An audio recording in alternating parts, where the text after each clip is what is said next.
Let's go.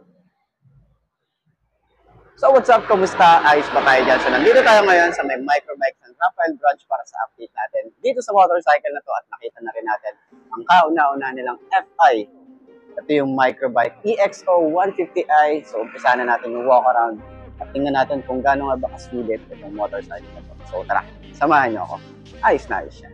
You cannot stop me, I'ma make it to the top spicy. Call a covenant, not cocky, you cannot break me. This world's mine for the taking. Got an itch, man, I'm making. I'll keep my head down and grind and be patient. I'll take a stab at the top and the sailing. They can all try, but you cannot contain it. Cause I see the things that I want and I take on my goal. Push myself to the brink, no limit. Do what it takes to be free, committed. I'm a little obsessed with things, I'll admit it. But that's what it takes to get a freedom ticket. Got a killer instinct and it's just the beginning. Breaking down walls and the hurt start thinning. And the more you push it, the fast start trimming. Till you're the only one standing up straight, winning all. No, we never sit still. So ayun na mga basto, nakita na rin natin itong EXO 150i. So ito yung kauna-unahang FI ni Microbike. So ang nagustuhan ko talaga dito ay yung kulay niya. So tara, umpisaan na natin yung walk around para at least maikot ko na kayo kung ano nga ba ang meron dito at yung may mga binago sila at may mga dinagdag sila para dito. So tara, umpisaan na natin. So yun nga, dito sa front, umpisahan natin dito. Meron pa rin tayo ditong windshield na maliit. At alam naman natin, meron siya dati. Ang dinagdag nila rito ay yung brake lock. Ayan. So meron silang ganitong brake lock ngayon. Ganyan yung design. 'Di ba? Simple lang siya pero napaka-useful niyan, 'di ba? And then, dito naman, pagbaba natin, so ayun na nga, pag nababa natin dito, meron tayong logo o sticker ng Microbike. And then dito sa part na to, para siyang carbon fiber finish. And then ito nga pala ay matte finish. At napakaganda ng kanyang kulay ngayon. So matte siya and then para siyang chameleon color. Meron siyang violet and kulay blue. Depende sa angle na pagtingin nyo, no? So ayan nga, meron tayo rito. So open nga pala natin. Naka-on siya. On natin. Ayan ang itsura niya kapag naka-on. So, hindi natin makikita yung headlight niya. Kailangan siyang i-start. Okay? Pero ito yung high and low. Okay? Then yung signal light niya. And then yung park light. Ayan. So, sa tail light, ito naman ang tail light niya. Ang ganda rin ng tail light. Napakaliwanag. Ang laki din ng design. And then yung kanyang signal light. Ayan. LED na rin. At meron tayo ritong plate light. So, lagayan ng plate. And then reflector. So, sa kanyang panel gauge naman at naka-digital tayo rito at yung mga ibang icon, left and right signal light pag naka-high beam and then engine check. Yan ang itsura niya. So ayan. Ayos, 'di ba? So wala namang masyadong binago dito dun sa version na unang version na ito, yung version 1. Pero ang dinagdag nila rito, nawala na rito yung kill switch, pinalitan nila ng hazard, and then wala na rito yung hazard. Dati kasi nandito. Ayan.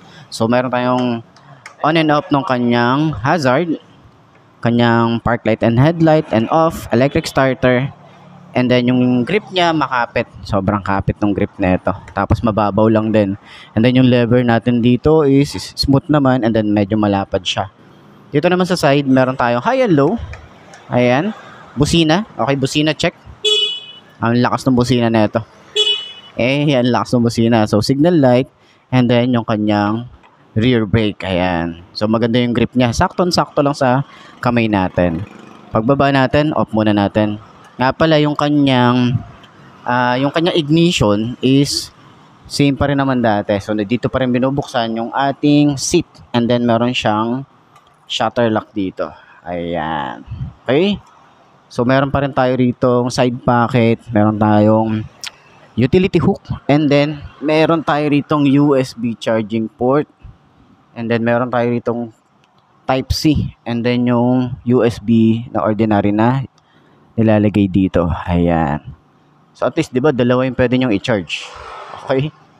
So balik tayo rito. Maganda yung kanyang front fender, bulky, tsaka flexible. Ayan. And then naka-telescopic fork tayo rito. Naka-single disc brake, naka-single pad caliper. Ang size nito ay 80 by 90 by 14. Tubeless na rin ang kanyang tires. And then, Yuanqing yung kanyang brand. And maganda rin yung ating mugs dito. Ayan. Dito naman nilalagay yung ating battery. So ayan, napa-install natin kalabos. And then malapad yung ating floorboard dito. Okay, yung design niya rito aggressive talaga eh. May mga patulis siya dito eh. Tapos dito naman sa baba, meron din tayo ritong parang carbon fiber finish. Meron siyang open part dito. Then yung sticker, microbike. Tapos wala siyang sticker dito. Napaka minimalist lang. And then yung design para sa ating foot pegs. Ayan. So ganyan ang function niya. Pag binalik nyo siya dyan, ayan, nakalock na yan. Hindi nyo siya basta-basta mahuhugot. So naka-air-cool tayo rito. Ayan. So pwede nyo pang lagyan to ng cover. And then dito naman sa ilalim, yan yung itsura niya. So sana dito maglagay sila rito ng cover para at least hindi masyadong madudumihan yung madudumihan yung likod natin. And then meron tayo rito yung tire hugger, flexible naman yan, at meron tayo rito swing arm. Yung ating exhaust, ganyan ang itsura niya, maganda rin, stylish din. And then flexible din yung kanyang cover dito. Meron din tayo rito yung grab bar, maganda rin yung design at glossy, kulay gray. Then yung ating taillight yan, napakita natin kanina.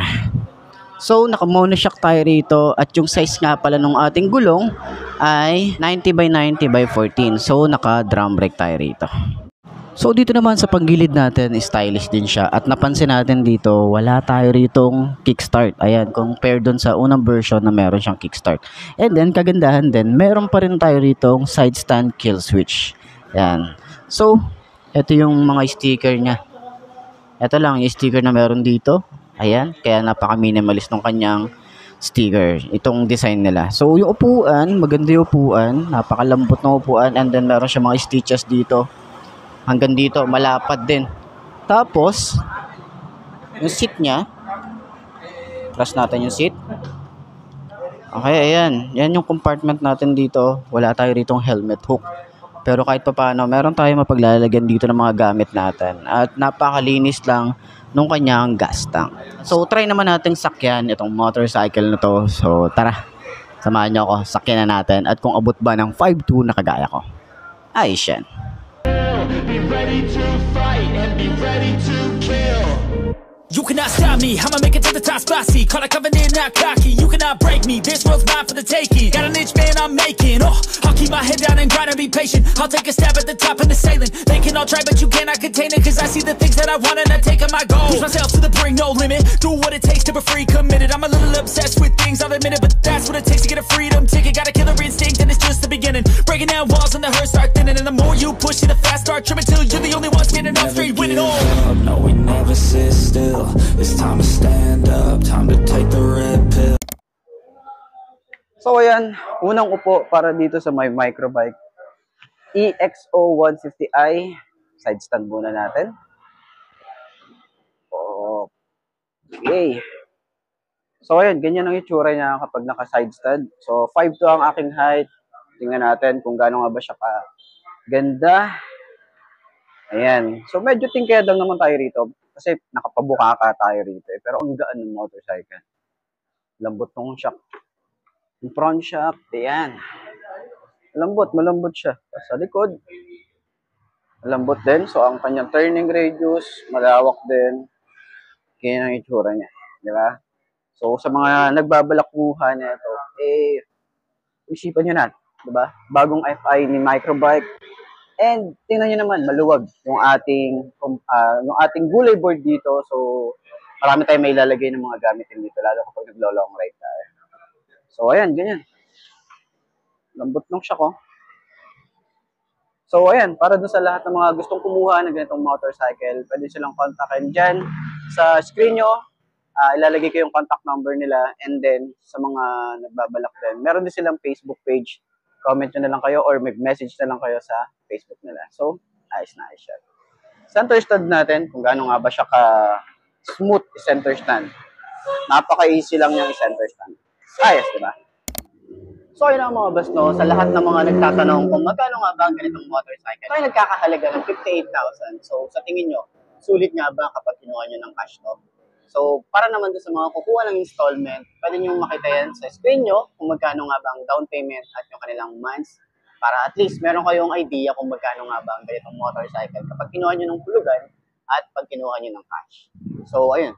Comment nyo naman sa baba para to sa mga nakagamit na neto. At dahil nga bago pa lang to, ngayon pa lang nila to ni-release sa market. And then, meron kasi itong carb type. Pwede nyo i-share dyan sa comment section kung ano nga ba yung experience nyo sa motorcycle na to. Para at least magbigyan natin ng idea yung mga kukuha ng mga ganitong motorcycle. So, ayun. Sa tingin nyo, ayos na ayos yan.